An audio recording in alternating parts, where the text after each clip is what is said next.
Hello Giants fans, and welcome to the first episode of Coach's Insight for season 2022. And joining me as always is Julie Fitzgerald.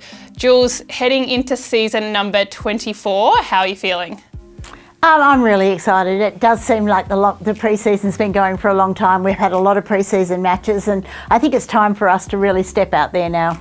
You're obviously a seasoned campaigner, but the experience does vary among our playing list this year. So we'll take a look at them on the screen now.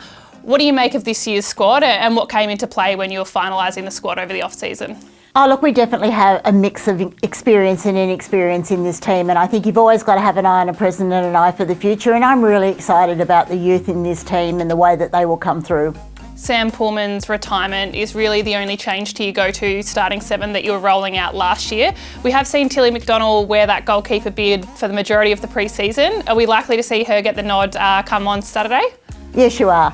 I think last year Tilly showed glimpses of what she can achieve, and while it may take her a little while to grow, the more we can put her out there, the better she's going to be, and I think our fans will find her very exciting to watch.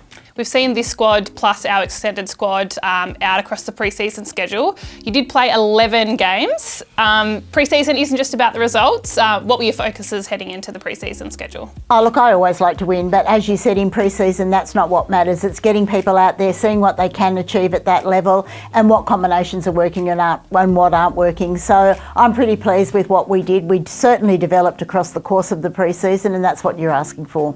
And what will some of the key growth areas or learnings from those games? I think understanding of each other and what the players around us can and can't do well. Certainly the style of netball that we want to play has been discussed a lot, and I think we slowly developed and really worked on what we wanted to achieve. I want to touch on one of those games in particular, and it was that last one up against the men's netball New South Wales side. Not touching on the result or the 7-foot goal shooter that Tilly McDonald tried to shut down, but just the competitive edge that men's netball is bringing. It's something that we've seen a lot of super netball sides do throughout their pre-season campaign. What do they bring to the game of netball? One, I think the men's netball, the standard of play that they put out now has improved so much over the last few years that it's hard to miss. I think they play very, very good netball now. And they force their opposition into playing a style of netball that we need to improve on. There's no point in playing a long game. There's no point in putting the ball in the air. So you really, really have to practice skills that we want to work on. Moving on to this weekend's game, it's round one of Suncorp Super Netball, and the Giants are up against the Swifts. Grand final rematch and New South Wales derby to kick things off. It doesn't get much bigger.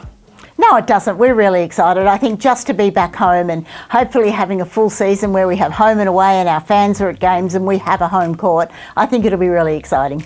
That grand final didn't go the way of the Giants last year. Does that come into play, in terms of motivation this year, or is it a new team, a new year type of focus? I don't think it's a motivation as such. I do believe that it's a new year, a new team, and you don't have to carry anything that happened last year on your shoulders. But it's certainly something that we look at and we look back and see where we could have improved, what we could have done better.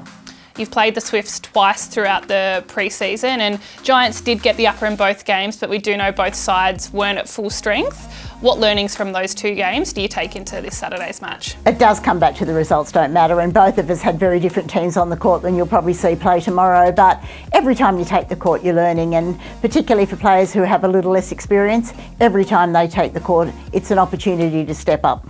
On Saturday as well, prior to the SSN match, we do have both academies facing off in a curtain raiser. How exciting is that for the future of talent from both sides? I'm thrilled to see this happening. Our training partners will all take the court, and to see them out there against the best of what New South Wales has on offer, I think is a great opportunity for people, and I really hope that you do come along and watch and cheer on our future.